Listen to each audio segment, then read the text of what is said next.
Other assets से क्या मुराद है व्यूअर्स? अदर एसेट्स से मुराद ऐसे एसेट्स व्यूअर्स, बिजनेस में हम बाज़ औक़ात ऐसे एसेट्स भी बनाते हैं जो कि समटाइम फिक्टिशियस होते हैं या वेस्टेज होते हैं, तो इन एसेट्स को हम अदर एसेट्स की कैटेगरी में रखते हैं। इसे नेक्स्ट व्यूअर्स आपको मिलेंगे other current assets. Other current assets से मुराद ऐसे एसेट्स हैं व्यूअर्स जो ऐसे कुछ एक्सपेंसेस होते हैं जो आपको प्रीपेड अदा कर देते हैं, तो ऐसे एसेट्स को हम अदर करंट एसेट्स की कैटेगरी में रखते हैं।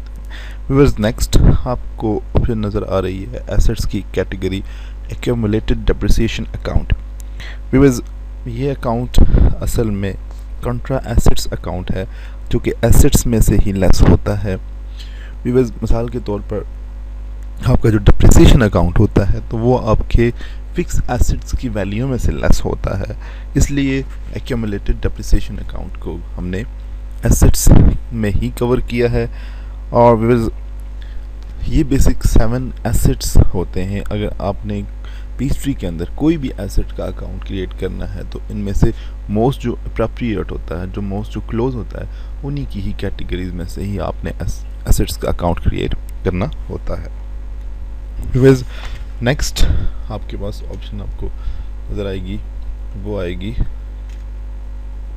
इक्विटी और capital account. Viewers equity capital आप लोग जानते हैं कि ऑनर्स की तरफ से जो इन्वेस्टमेंट होती है बिजनेस के अंदर, ऐसे अकाउंट्स को हम इक्विटी या कैपिटल अकाउंट कहते हैं। पीस ट्री के अंदर इक्विटी अकाउंट्स को 3 बड़ी कैटेगरीज में डिवाइड किया गया है। Equity retained earning. ये इक्विटी रिटेन्ड अर्निंग ऐसा अकाउंट है जो कि आपको पीस ट्री के अंदर हर हाल में क्रिएट करना होता है।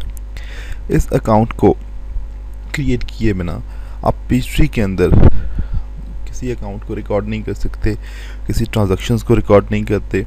इक्विटी रिटेन अर्निंग वो अकाउंट है जिसमें आपकी बिजनेस के पिछले तमाम सालों का एक्यूमुलेटेड प्रॉफिट अकाउंट इसमें ऐड होता है, इसलिए व्यूअर्स हमें इक्विटी रिटेन अर्निंग का अकाउंट यहाँ पे लाजमी क्रिएट करना होता है। नेक्स्ट व्यूअर्स आपको मिलता है equity doesn't close. Viewers equity doesn't close वो अकाउंट होता है जो कि at the end of the financial year close नहीं होता, बल्कि इसका बैलेंस नेक्स्ट ईयर का ओपनिंग बैलेंस हो जाता है। व्यूअर्स ये वो अकाउंट होता है, इसे आप कैपिटल अकाउंट के नाम से भी लिखते हो क्योंकि ये ऑनर की तरफ से इन्वेस्टमेंट होती है बिजनेस के अंदर, इसलिए इस अकाउंट को पीस ट्री के अंदर इक्विटी डजंट क्लोज के नाम से बनाया जाता है। व्यूअर्स नेक्स्ट अकाउंट होता है इक्विटी गेट्स क्लोज। व्यूअर्स ये वो अकाउंट होता है जो कि at the end of the financial year आपका ये अकाउंट क्लोज हो जाता है, और ये अकाउंट होता है ड्राइंग का अकाउंट, जो कि ऑनर्स ड्राइंग करते हैं बिजनेस में से, तो उन्हें एंड कर दिया जाता है at the end of the financial year.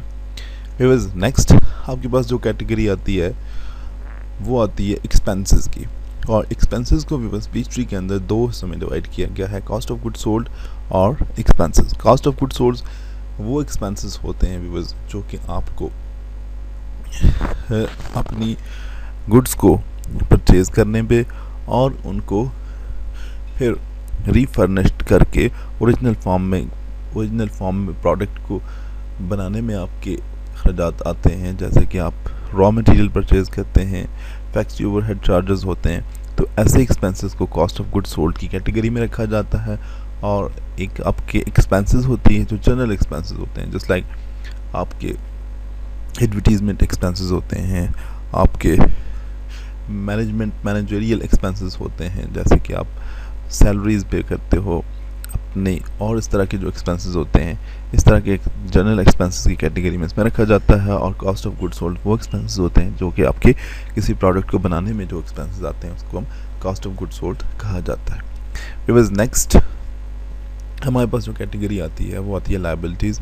Liabilities आप सब लोग जानते हैं कि वो वाजिबात होते हैं जो बिज़नेस ने अदा करने होते हैं। लायबिलिटीज़ को भी पीस ट्री के अंदर 3 कैटेगरीज में रखा गया है।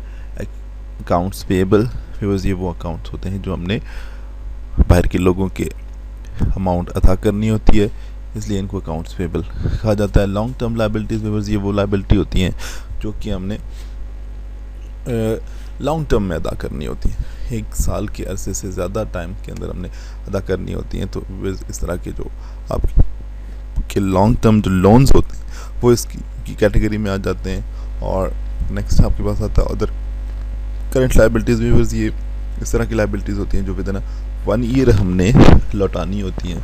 तो इसके अंदर भी आपके शॉर्ट टर्म लोन और इस तरह की चीज़ें आ जाती हैं जो ऐसे समटाइम हम इसमें अनअर्न्ड इनकम को भी कर देते हैं कि हमने कोई अमाउंट रिसीव कर दी होती है लेकिन उसके अगेंस्ट हमने सर्विसेज अभी नहीं दी होती हैं, तो वो भी आपकी अदर करंट लाइबिलिटीज़ की कैटेगरी के अंदर आ जाती हैं। और नेक्स्ट और लास्ट जो हमारे पास अकाउंट होता है उसे हम इनकम और रेवेन्यू के नाम से देते हैं।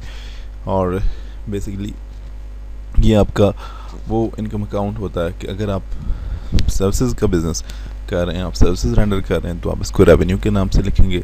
और अगर आपका ट्रेडिंग बिजनेस है और आप मर्चेंडाइजेस लेते हैं उसके बाद उसको सेल करते हैं, तो इसको आप सेल्स के अकाउंट से याद करते हैं, आपकी ये रेवेन्यू होता है। तो व्यूअर्स, इस वीडियो के अंदर हमने देखा कि हमारे जो मेन 5 फैमिलीज ऑफ अकाउंट हैं वो कौन सी हैं और उनको फर्दर किस तरह से कैटेगराइज किया गया है। नेक्स्ट लेक्चर में व्यूअर्स हम ये देखेंगे कि हम किस तरह से अपना चार्ट ऑफ अकाउंट प्रिपेयर करते हैं।